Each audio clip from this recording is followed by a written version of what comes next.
लोगों ने बचपन से डिक्शनरी पढ़ी देखी ही होगी, लेकिन अगर एग्जाम में वो सवाल हमको दे दे कि इन 6 वर्ड्स को डिक्शनरी ऑर्डर में लगाओ, तो क्या आपको उतना ही कम समय लगेगा? आइए देखते हैं। Word arrangement and later arrangement के बहुत ढेर सारे क्वेश्चन हमसे डिफरेंट एग्जाम्स में पूछे जाते हैं, और इन सारे क्वेश्चंस को करने में स्टूडेंट्स को लगता है बहुत सारा समय, क्योंकि वो इसकी लैंग्वेज को नहीं समझ पाते हैं। तो ऐसे क्वेश्चंस जो कि होते हैं वर्ड अरेंजमेंट के, उसमें क्या क्या वैरायटी आती है, किस किस टाइप के क्वेश्चंस आते हैं, कैसे उन क्वेश्चंस को अप्रोच करना है, और कैसे इन क्वेश्चंस को हमें 10 सेकंड के अंदर करना है, आइए सीखते हैं इसकी ट्रिक मेरे यानी स्वप्निल अग्रवाल के साथ। और अगर आप नए हैं चैनल पर तो तुरंत सब्सक्राइब कर लेना, क्योंकि बेटा इस तरीके के डेली ट्रिक के वीडियोस मैं आप लोगों के लिए लेके आती हूं और आप लोगों को फ्री में पूरी की पूरी रीजनिंग की ट्रिक सिखाती हूं। आइए चलिए देखते हैं। बात करूं अगर मैं अरेंजमेंट की, तो अरेंजमेंट आता है हमारा 2 टाइप का। पहला आता है वर्ड्स का अरेंजमेंट, यानी कि जहां हमें शब्दों को अरेंज करना होता है। फिर आता है लेटर्स का अरेंजमेंट। ठीक है, अब अगर बात करूं मैं वर्ड के अरेंजमेंट की, तो वर्ड के अरेंजमेंट में हमसे कभी कहता है डिक्शनरी ऑर्डर में अरेंज करो, तो कभी कहता है मीनिंगफुल ऑर्डर में अरेंज करो। ये वाले क्वेश्चंस तो फिर इजीली हो जाते हैं। लेटर्स अरेंजमेंट में बड़ी वैरायटी आती है। दे देगा एक बड़ा सा वर्ड और कह देगा इसमें सारे लेटर्स को अल्फाबेटिकल ऑर्डर में अरेंज करो और बताओ लेफ्ट से दूसरा, राइट से चौथा, इनके बीच में कितने वर्ड्स होंगे। या फिर अरेंज करो अल्फाबेटिकल ऑर्डर में और बताओ कि कितनों की पोजीशन चेंज हुई, कितनों की पोजीशन चेंज ही नहीं हुई। इन सारे ही टाइप के क्वेश्चंस को आइए आज करते हैं। सबसे पहली वैरायटी, जैसे कि मैंने अभी आपको बताया, ये रही। क्वेश्चन में आपसे बोला गया कि each of the letters in the word kingdom are arranged in alphabetical order. तो देखो स्टेप बाय स्टेप क्वेश्चन को समझना है। क्वेश्चन कहता है किंगडम के सारे लेटर्स को अल्फाबेटिकल ऑर्डर में अरेंज कर लेते हैं। तो आइए कर लेते हैं। हमारा सबसे छोटा लेटर है डी। डी के बाद आएगा जी, आई, के, एम, एन, ओ। ये आ गया, अल्फाबेटिकल ऑर्डर में अरेंज कर लिया। पहला स्टेप क्लियर हो गया। आगे बढ़ते हैं। How many letters are there in the English alphabetical series between the letter that is fourth from the left. अब हमारे पास जो नया वर्ड बना है उसमें से लेफ्ट से चौथा कौन है? के। ठीक है, and the one that is extreme right, O. ठीक है, अब समझो। क्वेश्चन कहता है कि लेफ्ट से चौथे और एक्सट्रीम राइट वाले लेटर यानी कि के और ओ के बीच में कितने लेटर्स आते हैं as per the English alphabetical series. तो के के बाद क्या आता है? एल, फिर एम, फिर एन। तो हमको कितने लेटर्स मिले? 3 लेटर्स मिले। के बाद कौन कौन से लेटर है? L, M, N. यहां तो हमने ओरली काउंट कर लिया। बाय चांस अगर ये होता ओ की जगह पर, मान लीजिए ये होता वी, तो क्या हम एक एक लेटर काउंट करते? नहीं। ऐसे केस में हम क्या करते हैं, के आता है 11वें नंबर पे, ओ आता है 15वें नंबर पे, दोनों का डिफरेंस लेके 1 माइनस कर दो, आपका आंसर आ जाएगा। तो ऐसे हमने इस क्वेश्चन को किया। अब आगे से अगर ये क्वेश्चन आया तो इस तरीके के क्वेश्चन में कोई गड़बड़ी नहीं होनी चाहिए। आइए चलते हैं दूसरे सवाल पे। दूसरी वैरायटी का क्वेश्चन क्या कहता है? शब्द दे रखा है हियरिंग। अब हमने वर्ड लिख लिया हियरिंग। सबसे पहले तो ये शब्द हमने लिखा और देखो क्वेश्चन में क्या कहता है, यदि शब्द हियरिंग के प्रत्येक अक्षर को वर्णमाला क्रम यानी कि अल्फाबेटिकल ऑर्डर में लगा दिया जाए, तो आइए अल्फाबेटिकल ऑर्डर में लगा देते हैं। ए ई आई, ए ई जी, ए हो गया, ई हो गया, जी, फिर आई, जी एच आई है, एच भी तो है, जी एच आई, फिर उसके बाद है एन, फिर उसके बाद है आर। सबसे बड़ी दिक्कत आती है लोगों को अल्फाबेटिकल ऑर्डर में लगाने में, लेकिन ये हमें करना सीखना है। कैसे? एबीसीडी तो सबको आती है, एक एक लेटर को लगाते जाओ, अपने आप क्लियर होता जाएगा। आपने लगा लिया इसको। अब जैसे मैंने तुरंत लगा लिया, अगर आपको दिक्कत आती है तो कैसे लगाना है बता देती हूं। एबीसीडी आती है, सबसे पहला लेटर को लगा लिया ए, जो लगाते जाओ उसके ऊपर ऐसे डॉट करते जाओ, या मान लो आपने डॉट नहीं किया, आपने टिक करते गए, या आप उसको क्रॉस करते गए, जो आपको अच्छा लगे आप कर सकते हो। ए लगा लिया, A B C D E, ठीक है।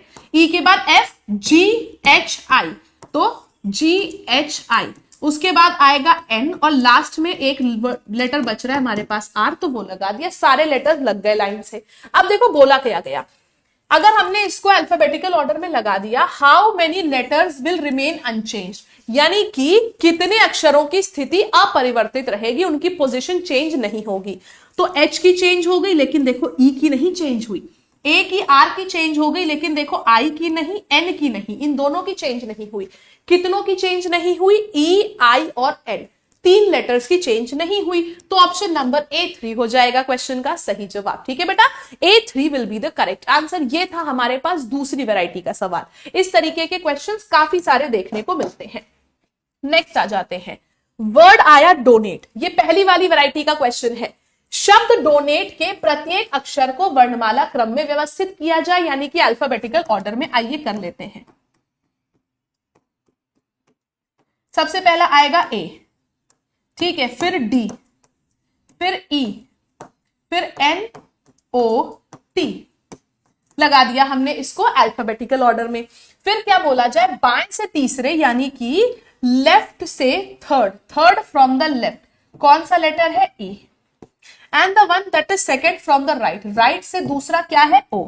इनके बीच में कितने लेटर्स होंगे अल्फाबेटिकल सीरीज में। अब इनके बीच में हम काउंट थोड़ी ना करेंगे, ई के बाद एफ, जी, एच, आई, कुछ नहीं। अभी आपको ट्रिक बताई, इसकी प्लेस वैल्यू 5, इसकी 15, दोनों को माइनस करके 1 घटा दो, कितना आएगा, 10 - 1 9, तो आंसर हो जाएगा 9। Option number D 9 is the correct answer. Next आ जाते हैं, फिर से एक हमको वर्ड मिला न्यूट्रल।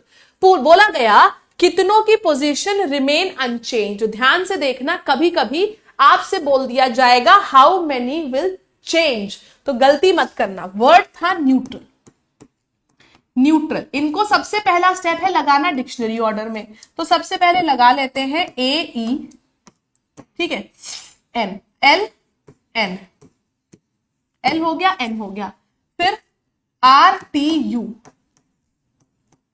अनचेंज्ड, एन चेंज हो गया, ई नहीं हुआ, ये भी चेंज हो गया, ये भी चेंज, आर नहीं हुआ, बस 2 लेटर्स चेंज नहीं हुए, तो क्या आंसर हो जाएगा 2। ठीक है, आइए चलते हैं नेक्स्ट टाइप के क्वेश्चन के ऊपर। अब आ जाता है ये वर्ड अरेंजमेंट। लेटर्स अरेंजमेंट तो कर लिया, वर्ड अरेंजमेंट आता है। वर्ड अरेंजमेंट में हमसे कहा गया है डिक्शनरी ऑर्डर में लगाने को। अब समझना, डिक्शनरी में कैसे लेटर्स आपको दिखते हैं, पहले ए, फिर बी, सी, डी, ई, एफ, जी, एच, आई से लेके जेड तक अल्फाबेटिकल ऑर्डर में आपको लगाना है। जब बोले डिक्शनरी ऑर्डर, समझ जाओ ए बी सी डी के हिसाब से लगाना है। लेकिन यहां चैलेंज ये होता है कि सारे ही वर्ड्स ए से शुरू हैं। कोई बात नहीं, हम नेक्स्ट लेटर देख लेंगे। मैंने जब नेक्स्ट लेटर देखा तो सब में ही सी था, फिर आगे सब में ही टी है, फिर आगे सब में ही आई है, फिर उसके बाद सब में वी है, फिर सब में आई है। अरे बाप रे बाप, यहां तक तो सेम ही है, यहां तक सेम है। अब इसके आगे डिफरेंस आना शुरू हुआ। हमसे पूछा गया 4th पोजीशन पे कौन सा आएगा। इसमें 2 टाइप के क्वेश्चन आते हैं, या बोल देगा 5 4 3 2 1 1 2 3 4 5, ऐसे इनका ऑर्डर सेलेक्ट करिए, या फिर 4th पे बता दीजिए। तो आराम से हम कर सकते हैं दोनों को एक ही तरीके से। एक्टिव वी तक तो सब में सेम था, देखो T, S S S and Z. 4th position पे बोला है एबीसीडी के अकॉर्डिंग पहले एस आएगा। अब इन तीनों में से कोई भी 1 2 या 3 पोजीशन पे आ जाएगा, ठीक है। एस के बाद आएगा टी 4th पोजीशन पे, फिर लास्ट में आएगा जेड हमारी 5th पोजीशन पे। हमें पता भी नहीं करना था कि 1 2 3 में से कौन आएगा पहले, हमें एक चीज पता है कि एक्टिविटी जो है वो 4th पे आएगा, तो एक्टिविटी हमारा 4th पे हो जाएगा। अगर हमसे बोलता इनका करेक्ट ऑर्डर सेलेक्ट करिए, तब हमें देखना पड़ता कि इनमें से कौन सा पहले आएगा। एस दोनों में था, टी एम टी, पहले आता एम, फिर टी के बाद कुछ नहीं था तो ये आता, फिर टी के बाद आई सी था तो ये आता, तो 3 2 4 1 5 ये हमारा करेक्ट ऑर्डर है, ठीक है, ये हमारा करेक्ट ऑर्डर है। लेकिन हमसे पूछा ही नहीं गया था तो कोई मतलब नहीं है। चलिए नेक्स्ट क्वेश्चन पे आ जाते हैं। अगला क्वेश्चन ये कहता है हमें अरेंज करना है मीनिंगफुल ऑर्डर में। अब समझो बेटा, मीनिंगफुल ऑर्डर में thigh, stomach, nose, lips and skull सब बॉडी पार्ट्स है ऊपर से लेके नीचे तक। अब बात आती है हम ऊपर से नीचे जाएंगे हेड टू टो, या टो टू हेड नीचे से ऊपर आएंगे। तो उसके लिए ऑप्शंस देखा, सब में 1 है, यानी कि सबसे पहले आएगा थाइज, यानी कि हम नीचे से ऊपर आ रहे हैं, समझना बेटा, थाइज। उसके बाद आएगा स्टमक, ठीक है, स्टमक। फिर उसके बाद ऊपर आओगे तो लिप्स आएगा, लिप्स के ऊपर नोज है, लिप्स आएगा 4, फिर नोज, ठीक है, और फिर है हमारी खोपड़ी, school.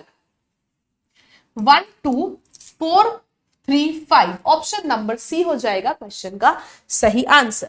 Option number C is the right answer. इस पे चलते हैं, मीनिंगफुल ऑर्डर में लगाना है। College, school, employment, salary and child. एक बात बताओ, सब चाइल्ड से शुरू है, हम बचपन से शुरू कर रहे हैं। हम बचपन में पैदा हुए, हम एक बच्चे हैं।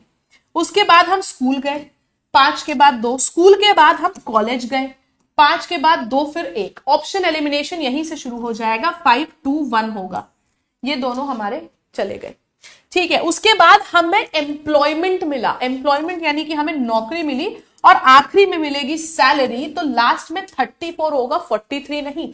Option number A will be the correct answer, ठीक है। ये हो गया हमारा मीनिंगफुल ऑर्डर। एक फिर से एक क्वेश्चन देखो मीनिंगफुल ऑर्डर का, sentence, letter, paragraph, chapter and book. सबसे पहले 5th नंबर वाला यानी कि आएगा किताब। अब हम अंदर से बाहर नहीं, हम बाहर से अंदर आ रहे हैं। किताब के अंदर होंगे कई सारे चैप्टर्स, तो 5 के बाद 4 आएगा, 5 के बाद 4 यानी कि ये दोनों ऑप्शन एलिमिनेट, ठीक है। चैप्टर, चैप्टर के अंदर होंगे पैराग्राफ्स, पैराग्राफ्स में होंगे सेंटेंसेस, और सेंटेंसेस बनते हैं लेटर से, तो लेटर्स आएगा सबसे लास्ट में यानी कि 2 नंबर पे, तो बी हो जाएगा सवाल का सही जवाब। Option number B will be the correct answer. ये था हमारा मीनिंगफुल ऑर्डर का एक बढ़िया सा सवाल। इस क्वेश्चन पे आते हैं, hectometre, millimetre, decimetre, decametre and kilometre. यहां पे जो हमारा आंसर है, आप ऑप्शंस को एक बार देखिए किससे शुरू हो रहा है। ऑप्शंस को एक बार देखिए, ये शुरू किससे हो रहा है, या तो 2 से शुरू हो रहा है, या तो ये 3 से शुरू हो रहा है, यानी कि या तो मिलीमीटर आएगा या तो डेसीमीटर आएगा। अब आप बताओ, मिलीमीटर या डेसीमीटर में से कौन सा छोटा होता है और कौन सा बड़ा। हम या तो छोटे से बड़े या तो बड़े से छोटे पे चल रहे हैं, लेकिन यहां पे हम छोटे से बड़े पे चल रहे हैं, सबसे छोटा होता है मिलीमीटर। तो इन दोनों ऑप्शन को तो आपने हटा दिया, सबसे छोटा मिलीमीटर और सबसे बड़ा इन सब में से होगा किलोमीटर। 5th वाला लास्ट में आएगा, 2 से शुरू 5 पे खत्म, बीच में क्या आ रहा है क्या नहीं आ रहा है हमें नहीं पता, इतना पता है सबसे पहले 2, सबसे लास्ट में 5। Option number A is the correct answer. तो इस टाइप के बहुत ढेर सारे क्वेश्चंस हमको डिफरेंट डिफरेंट एग्जाम्स में देखने को मिलते हैं, और इन्हीं ट्रिक्स का इस्तेमाल करके हम इन क्वेश्चंस को कर सकते हैं। तो इस तरीके के डेली वीडियोस के लिए अगर आप नए हैं चैनल पर, तो हमारे चैनल को यार आज के आज सब्सक्राइब कर लो, क्योंकि आप लोगों को डेली बेसिस पे इस तरीके के बेहतरीन वीडियोस में लेके आती हूं। और अगर कहीं आप आरआरबी ग्रुप डी की तैयारी कर रहे हैं, तो उसके लिए पूरा बेसिक से कॉन्सेप्ट सीखने के लिए हमने हमारे एप्लीकेशन लैब एंड हमारी वेबसाइट lab.live पर ये कोर्स लॉन्च किया है, जिसका नाम है आरआरबी ग्रुप डी का क्रांति बैच, जिसमें बेसिक से लेके एडवांस लेवल तक के सारे कॉन्सेप्ट्स हम क्लियर कराएंगे। Concept wise, topic wise classes मिलेंगी, जिसमें आपका maths, reasoning, current affairs, science, GK सब कवर होगा। इस बैच का ओरिजिनल कॉस्ट है 2300 रुपए, लेकिन ये आपको मिल रहा है सिर्फ 549 रुपीज में, जिसमें हम आपको लाइव क्लासेस तो दे ही रहे हैं, साथ ही साथ बिना एक भी पैसा एक्स्ट्रा चार्ज किए हम आपको प्री रिकॉर्डेड बैच और 250 से अधिक चैप्टर टेस्ट भी दे रहे हैं हम इस बैच के अंदर, यानी कि लाइव, रिकॉर्डेड और टेस्ट तीनों चीजें मिल रही हैं सिर्फ 549 रुपीज में। और इसके साथ ही साथ एक स्पेशल ऑफर है कि अगर आप लैब 312 कूपन कोड का यूज करते हैं, तो इस कूपन कोड के इस्तेमाल करने पर आपको इसमें 2% एक्स्ट्रा डिस्काउंट मिलेगा। 249 में 2% एक्स्ट्रा डिस्काउंट आपको मिलेगा, और इसके साथ ही साथ आपको 5000 क्वेश्चंस की एक फ्री ई बुक मिलेगी, जिससे आपका science, general awareness and current affairs पूरा कवर हो जाएगा। सो ग्रुप डी की तैयारी करने वाले सभी लोग इस बैच को चेकआउट कर सकते हैं, because the admission closes soon. And see you guys once again in the next video. तब तक के लिए bye bye, take care, have a great day.